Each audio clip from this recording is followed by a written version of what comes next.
Breaking news జిల్లాల పునర్విభజనపై మార్పులు చేర్పులు జరగనున్నాయి. 927 అభ్యంతరాలు సూచనలపై సీఎం చంద్రబాబు సుదీర్ఘంగా చర్చించారు. ప్రజాభిప్రాయం మేరకు నిర్ణయాలు ఉండాలని చంద్రబాబు సూచించారు. దీని ప్రకారం నెల్లూరు జిల్లాలోనే గూడూరును ఉంచనున్నారు. నక్కపల్లి డివిజన్ బదులుగా అడ్డరోడ్డు జంక్షన్ ఉండనుంది. మార్కాపురం జిల్లాకే దొనకొండ, కురిచేడు మండలాలను చేర్చనున్నారు.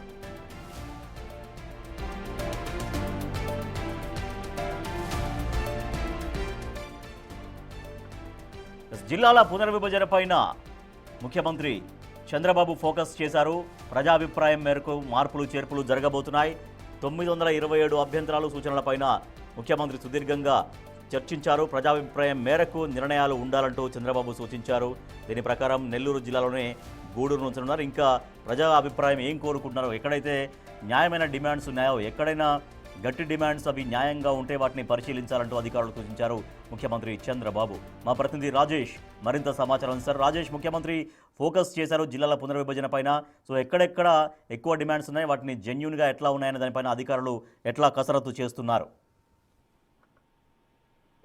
గత నెల 27న కొత్త జిల్లాలకు సంబంధించినటువంటి నోటిఫికేషన్ రాష్ట్ర ప్రభుత్వం విడుదల చేసింది. నెల రోజుల సమయం అభ్యంతరాలకు ఇచ్చింది. ఈ నేపథ్యంలోనే సమయం ముగుస్తున్న నేపథ్యంలోనే ముఖ్యమంత్రి చంద్రబాబు నాయుడు ఈ రోజు తన క్యాంపు కార్యాలయంలో మంత్రులు అనిత, అదేవిధంగా అనగాని సత్యప్రసాద్, నారాయణ, అదేవిధంగా వివిధ శాఖల ఉన్నతాధికారులతో సమీక్ష నిర్వహించి కొన్ని కీలక ఆదేశాలు జారీ చేసినటువంటి పరిస్థితి. మొత్తం కొత్తగా 3 జిల్లాలు, పోలవరం కేంద్రంగా పోలవరం జిల్లా, అదేవిధంగా పోలవరంతో పాటు మిగతా 2 జిల్లాలకు సంబంధించినటువంటి మదనపల్లి, అదేవిధంగా ఇంకొక జిల్లాను కూడా ఏర్పాటు చేయబోతుంది.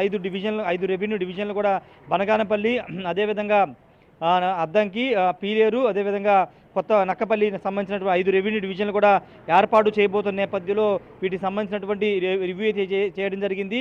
పూర్తి స్థాయిలో ప్రజల అభ్యంతరాలను కూడా పరిగణలో తీసుకుని దానికి అనుగుణంగా ముందుకు వెళ్లాలని ముఖ్యమంత్రి చంద్రబాబు నాయుడు ఆదేశాలు జారీ చేశారు. ముఖ్యంగా గూడూరు జిల్లాకు సంబంధించిన విషయంలో గూడూరుని వేరే జిల్లాలో కలపడం వల్ల ఇబ్బందులు వస్తాయని ఉద్దేశించి దానిలో భాగంగా గూడూరు ప్రజల అభిప్రాయం మేరకు గూడూరు నియోజకవర్గంలోని 5 మండలాలను తిరిగి నెల్లూరు జిల్లాలో కలపాలని ముఖ్యమంత్రి చంద్రబాబు నాయుడు అధికారులను ఆదేశించారు. వాటితో పాటు రైల్వే కోడూరు, తిరుపతి జిల్లాలో రాయచోటిని మదనపల్లి జిల్లాలో, రాజంపేట, సిద్ధవటం, ఒంటిమిట్టను కడప జిల్లాలో విలీనం చేయాలనే అంశానికి సంబంధించి కూడా చర్చ జరిగింది. వీటితో పాటు అనకాపల్లి జిల్లాలో నక్కపల్లి డివిజన్ బదులుగా అడ్డరోడ్డు జంక్షన్ డివిజన్గా ఏర్పాటు చేయాలని ముఖ్యమంత్రి చంద్రబాబు నాయుడు అధికారులను ఆదేశించారు. ఇప్పటివరకు మొన్న మంత్రుల కమిటీలో కానీ క్యాబినెట్లో కానీ నక్కపల్లి డివిజన్కి ఆమోదం తెలిపారు. కానీ దాని ప్లేస్లో ఇప్పుడు అడ్డరోడ్డు జంక్షన్ని రెవెన్యూ డివిజన్గా ఏర్పాటు చేయబోతున్నారు. శ్రీకాకుళం జిల్లాలో నందిగం మండలాన్ని పలాస డివిజన్కి, టెక్కిల్ డివిజన్కి మార్చడం, ఇలా అనేక మార్పులు చేర్పులు అయితే ప్రస్తుతానికి ముఖ్యమంత్రి చంద్రబాబు సూచనలు చేశారు. రేపు కూడా దీనిపైన వర్చువల్గా సమావేశం జరగబోతుంది. ముఖ్యమంత్రి రేపు అయోధ్య వెళ్తున్నారు. అయినప్పటికీ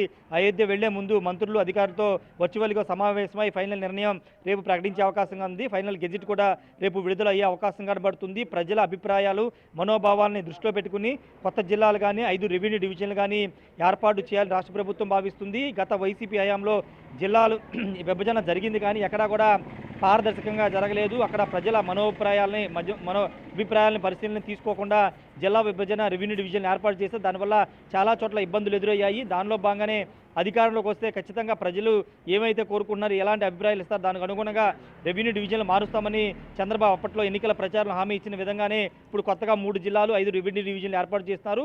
ఇప్పుడు ఆ 5 రెవెన్యూ డివిజన్లు కూడా ఒకటి నక్కపల్లి సంబంధించిన విషయంలో అడ్డరోడ్ డివిజన్గా మార్చాలని చంద్రబాబు ఆదేశించారు. వాటితో పాటు కొన్ని మండలాలని, అంటే నెల్లూరు సంబంధించి కానీ, అటు ప్రకాశం సంబంధించి కానీ, లేకపోతే ఉత్తరాంధ్ర సంబంధించినటువంటి పార్వతీపురం, మన్యం జిల్లాకు సంబంధించినటువంటి కొన్ని మండలాల విలీనానికి సంబంధించి కూడా కొన్ని మార్పులు చేర్పులు ముఖ్యమంత్రి చంద్రబాబు సూచించారు. రేపు మరోసారి సమావేశమై ఫైనల్ నిర్ణయాన్ని ప్రకటించి గెజిట్ కూడా విడుదల చేసే అవకాశం కనబడుతుంది. ఇక అభ్యంతరాలు ఎక్కడా తీసుకునే అవకాశం లేదు.